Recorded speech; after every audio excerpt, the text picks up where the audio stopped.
Nagkatang pagangin ito.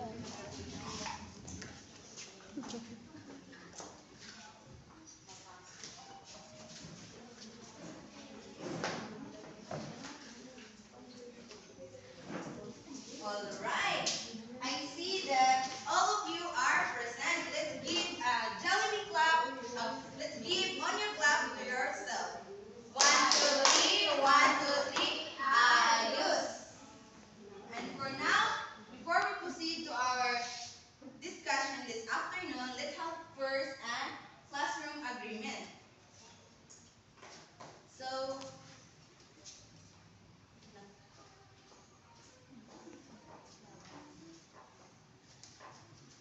I have here a traffic light. When I raise the red light, it means that you need to listen attentively when the teacher is talking here in front. The next is when I raise this yellow light. Sorry. Hello, Bian. Next is when I raise the yellow light, it means that you need to raise your right hand if you want to ask a question or answer the question. So that dili mo mag-answer in chorus. And the third one is the green light. It means that when the teacher is giving you an activity, you need to cooperate and participate. Alright. Again, what are our classroom agreement? Yes, Eva Marie? Our classroom agreements are listen attentively, raise your right hand, participate, and cooperate. Very good.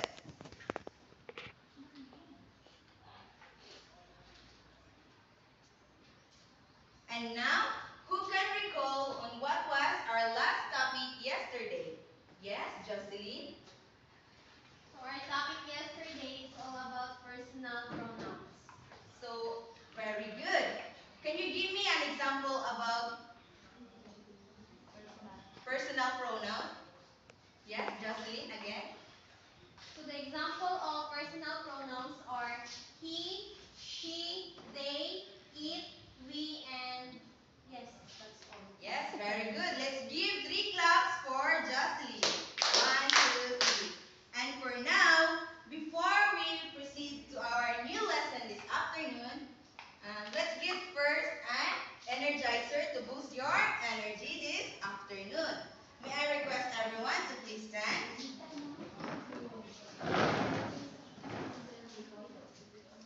May I request everybody to please stand for our energizer? Do you know a song, Banana Juice, class? Yes, ma'am. Alright, so first, I will sing and after me, you will repeat. I will sing first and you will repeat after me. I am clear, class? Yes. Alright, so first is peel the banana. Second, chop the banana. Third, shake the banana. And drink the banana. And the last one is no more banana.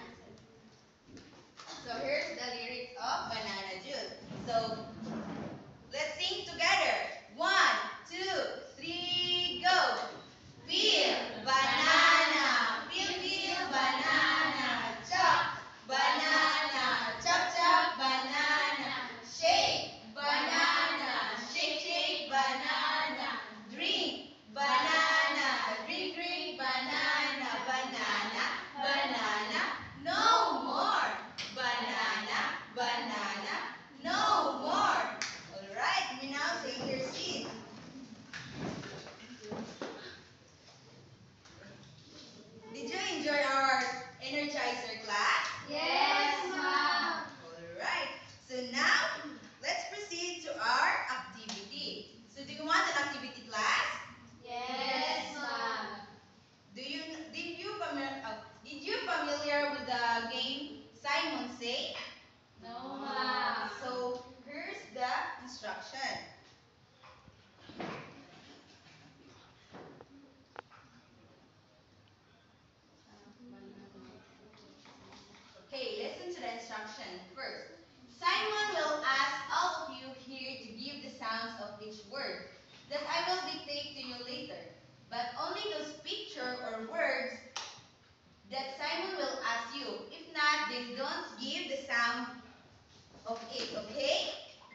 magpakita ko og picture, then niingon po na ko kung unsa siya din. I-up ninyo kung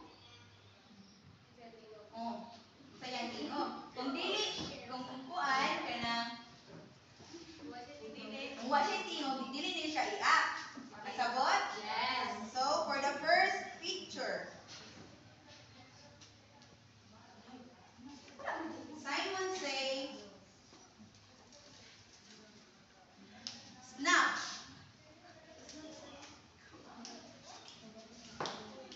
Second, Simon say, cry. With sounds.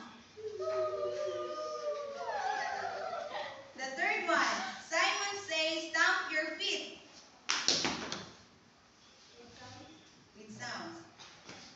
And the next is, Simon say, whisper.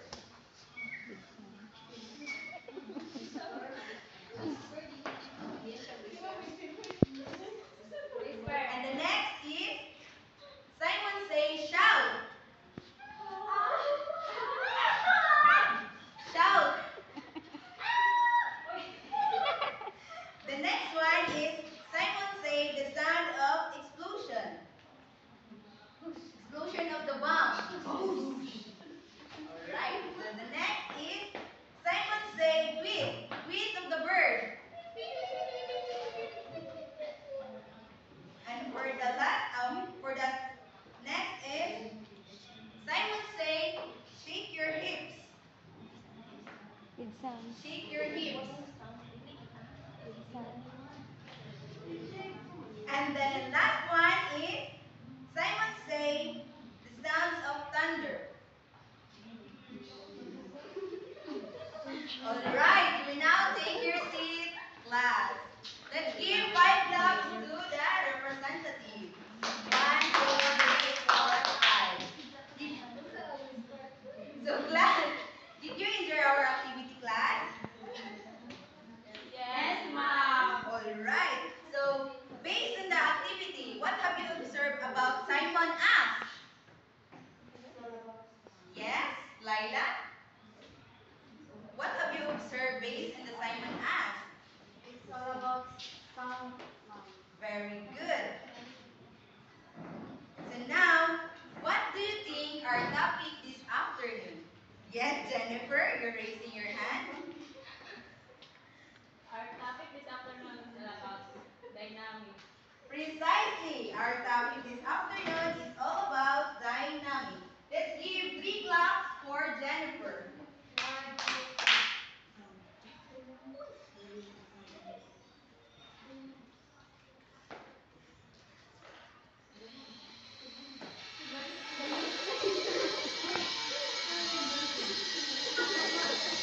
Again, what was our topic this afternoon? Dynamics. Alright, dynamics is the sound of volume of the music. So class, do you believe that any sounds made or you produce, could it be a part of music? Yes. Yes, it could be, yes. But however, it depends on the sound you use to create a music. And now, let's define first the dynamic. Everybody read what is dynamic? Dynamics means the softness and loudness of a sound and the price of music should be played. So, dynamic daw kay means softness and loudness of the sounds. Pare atong buhat atong nato ganiya sa activity sa motivation. Next. So, para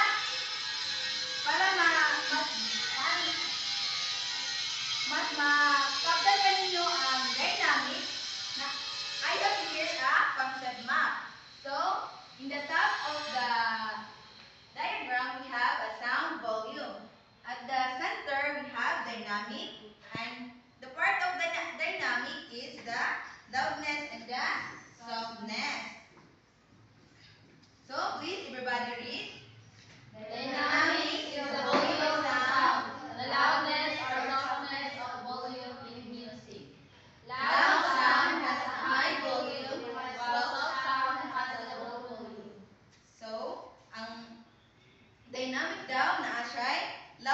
and softness sound na gigamit.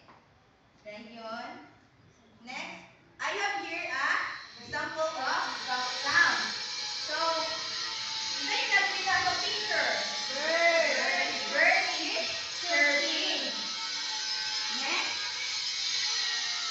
heartbeat. Next, hiss of snake.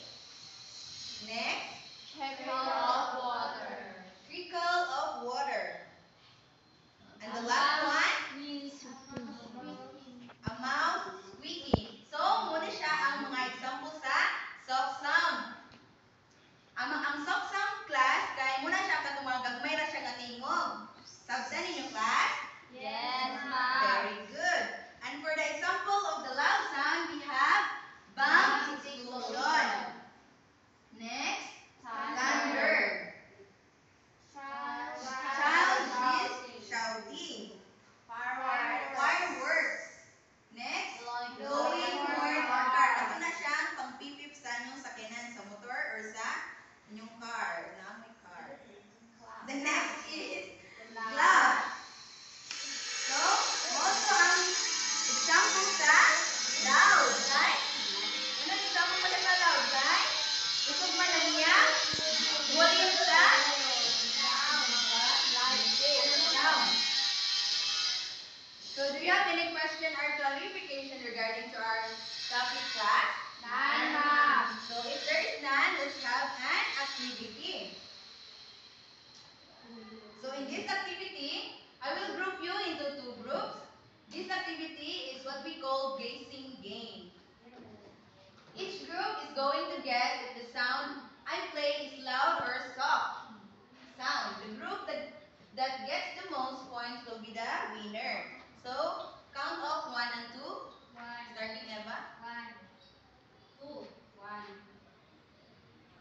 2. Marites. 3. 1, 2. Ivy. 2. So, the last number is number 2. So, the group 1 will stay here and the group 2 will stay there. So, move na. Again, class, what will you do if the teacher gives you an activity?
The next.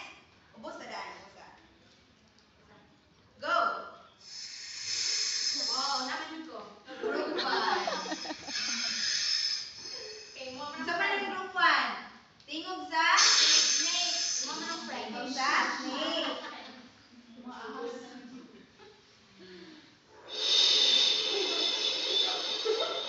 Minawat na ninyo ang music.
Sayawon pagod ka Giselle.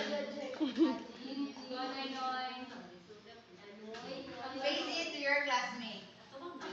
Okay, Danoy. What is the two sounds which is identified by its volume? Answer it singing. Okay. Go, Noy.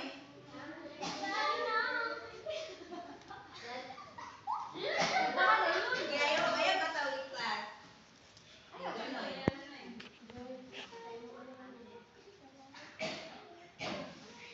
The two sounds that are Kanta mo daw, Noy. Pero singing, Noy. Kantahan na ni mo. Ikaw, Noy.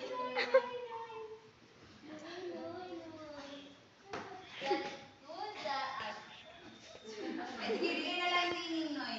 Anang, Dancing. kuhaan na lang. Dancing. Ano na lang, shake your body while you're answering. Okay, go, Noy, Noy. The two sounds that are identified the two sounds that identify which volume are loudness and Very good. Thank you. Big claps for Giselle. 1, 2, 3. And for the last one. Sino yun? Ang iyong kutsara.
But before that, make a yell first.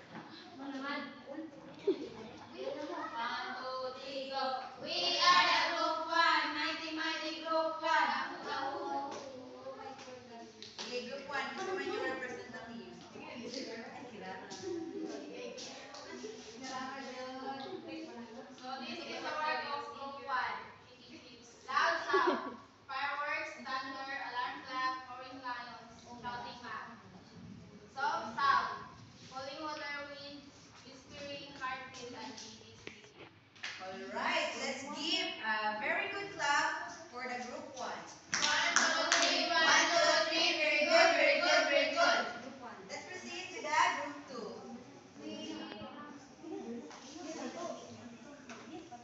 Representative of group 2.